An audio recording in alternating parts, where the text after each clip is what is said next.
Welcome to my channel, where there are interesting and equally sensational stories. Listen to today's story. Me, male 34, and fiancé, female 27.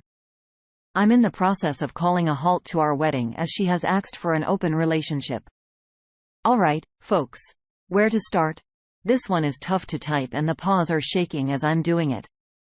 As it says in the title, me and my fiancé, ex, are 34 and 27, respectively, have been together for nearly 4 years overall and are a year engaged. I'll be totally honest here. Just before we got engaged, she had an emotional affair with a bloke that she worked with. I only found out because one of her friend's best friend contacted me and said that he overheard the friend group discussing it. I confronted her at the time, and after a good bit of arguing and hassle, we came to an agreement to let it go. I'll be totally honest in saying that I'm still slightly in the process of getting over that particular incident, and it discolored my view of her. I manned up, moved on and proposed, which I had planned on doing anyway. This is just to give an overall context here and indeed to let it be known that there has been issues in the past. Pass forward to recent time. Where do you married in November, traveling abroad for it with family. And back around October, she started acting a bit odd. Distant, not herself, away with the fairies, even stopped having sex, which was very strange. I put it down to stress around organizing the wedding and the fact that we had moved flats forward to Christmas time, and now things were coming to a head. I confronted her straight up and she said out that she was sorry, has just been stressed. I was very considerate and tried to help her through it. However, it basically continued on ebbing and flowing throughout the next 2 months up to yesterday. I arrived in from work last night, and she says that she wants to talk. The vibe was bad, guys. I could tell.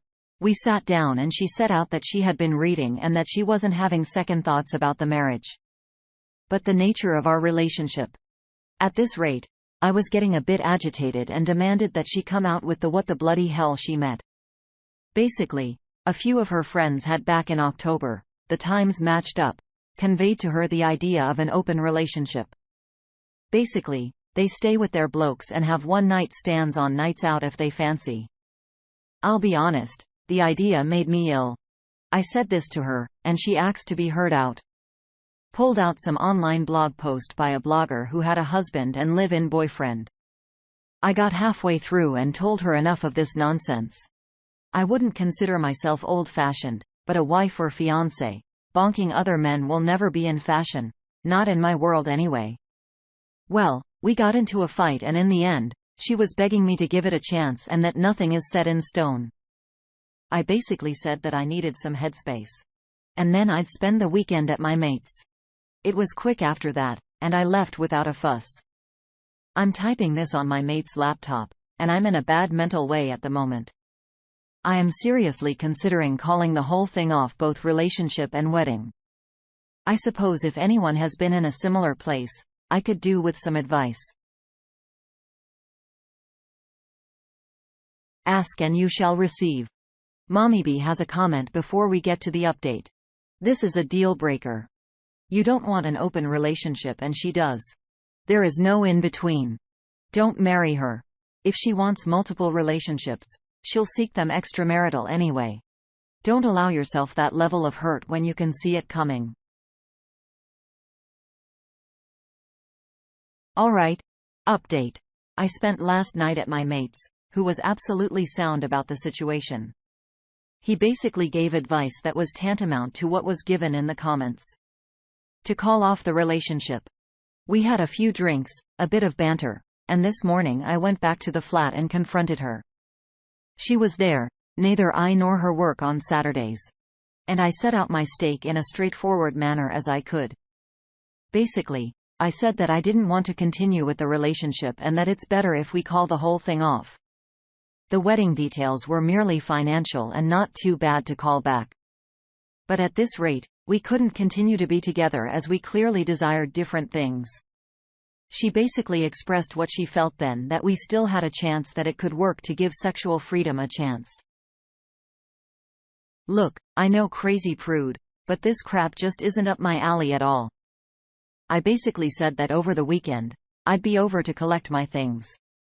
It's a rented flat in town, no big obligation there, and that she can keep the place if she wants. I'll stay with my friend for a while and get myself sorted after. Towards the end, we had a full-blown shouting argument, but I stood my ground and didn't change my course. Not this time, boys and girls. I left, and there is nothing much more to say, really. As I type, me and my mate are having a few cans, and my phone has been bloating since 5 o'clock with her friends. Her sister calling me a prick and a sexist. For some reason, I'll be grand. Being totally frank, I feel a bit liberated. If that's not too cheesy. The coming days, I'll get everything sorted. The moving in that, but as my father used to say, there's always effing worse.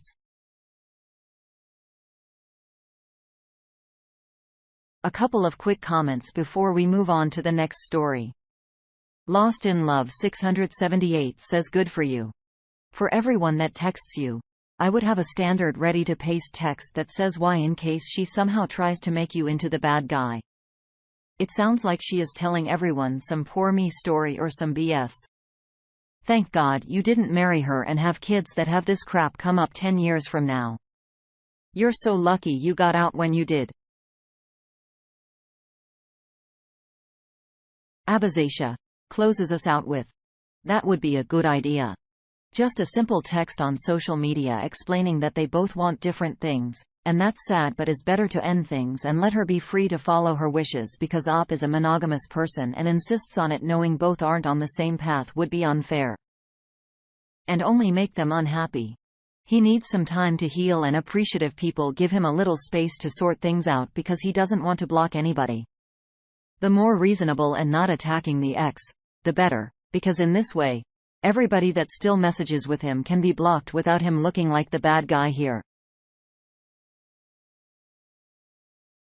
Alright, the first one was fun. Let's see how the second one pans out. I, 32 male, caught my wife, 29 female, cheating. We have been happily married for 2 years, and were together for 5 years before that. I found an open chat screen on her computer while cleaning the house that was suspicious, and despite knowing what was wrong, I scrolled up. I found a disturbing conversation with a coworker that included a battle of who loved each other more. Longing for cuddles with each other and talk that was sexual in nature. I confronted her about this and she admitted to all of it with very little emotion and very calmly. I assume it was on her screen because she was reminiscing. And this happened a long time ago. And the timestamp proved that when she showed me afterwards, she was hanging out with this coworker of hers who she fell for hard. They would make out after going to the bar on Fridays and they exchanged nudes, but she swears that's as far as it went physically and sexually. The worst part is that it happened for over a year and only stopped because the wife of the other man caught them and gave him an ultimatum. She admitted that if they didn't get caught, they wouldn't have stopped. But she will not get off the fact that she didn't have intercourse, as if that's all that mattered. To make it even worse, the time frame puts her doing this to me both before and after our wedding day, which means when she stood in front of me and read her vows and said, "I do," and everything else that she was seeing this guy on the side. She said she has done a lot of rebuilding since then and that she has been trying to improve the relationship from her side. We were out to buy a home and everything. She desperately wants to keep this going. She still loves me and she set up counseling, which I agreed to because I signed up for a marriage and I will put in maximum effort to try to keep it together. But, alas, I am checked out. The first session is in an hour, and I don't know what to expect.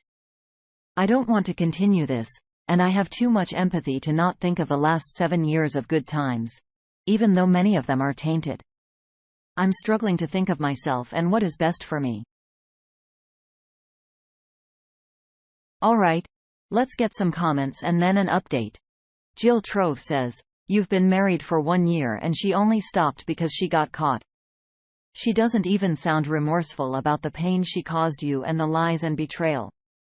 She again sounds sorry she got caught. I hope the therapy session is helpful.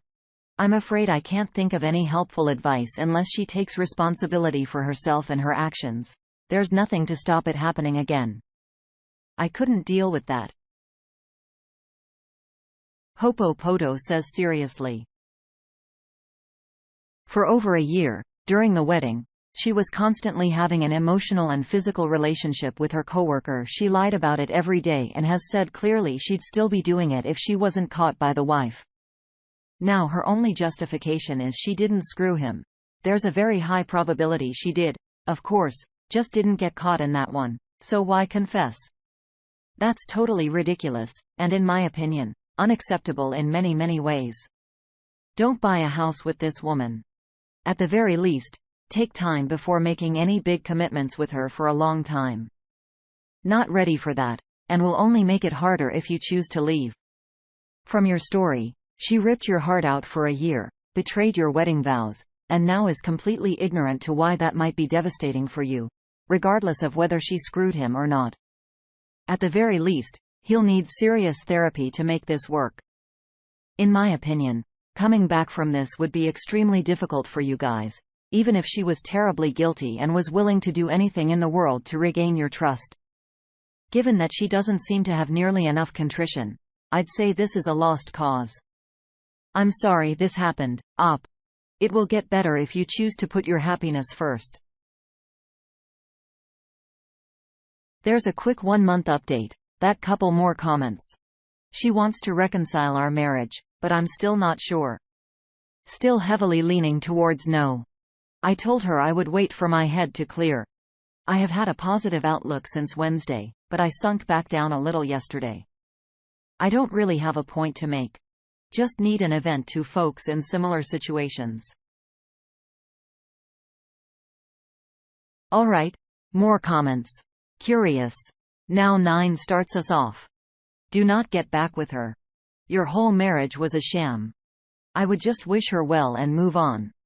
Is to say she wasn't dreaming of the other guy on your wedding night? I listened to a story some time back. A guy went home and told his wife that he failed her. After 6 years of being married, a woman from his work asked him to go to dinner with her. At the end of the evening, she gave him a kiss. He was destroyed what he had just done to his wife. He immediately drove home and told her, offered her everything if she wanted out of the marriage. Seeing him in distress, she then confessed her mistake. The night of their honeymoon, they had a photo shoot. She planned on giving some sexy photos to her husband. While he was busy with friends, she went in the bedroom the photographer and ended up having sex with the photographer. Sadly, the husband came right in afterwards and never suspected anything. She had sex with her husband right after she did with the photographer. He never knew it. He divorced her a month later. Like him, never going to be able to let go of the fact that while your marriage was supposed to be the best part of you both, she was sharing herself and her real love with someone else. Joe McBeerface says, I'm so sorry, man. It sounds like you don't have kids, so that's a silver lining. A month after D-Day, a big part of me still wanted my soon-to-be ex-wife back. Even though when I talked with friends and family, I told him reconciliation was off the table. That was only a couple of weeks ago, and I'm seeing more clearly that even if she fixed the things about her that led to her affairs, I still don't want to be with a person like that. I coped with the things about her marriage that weren't good, but she ran into a string of affairs full speed ahead. So I guess all I'm saying is that doesn't matter what your wife does to make amends and improve herself. If you don't want her back, you don't have to.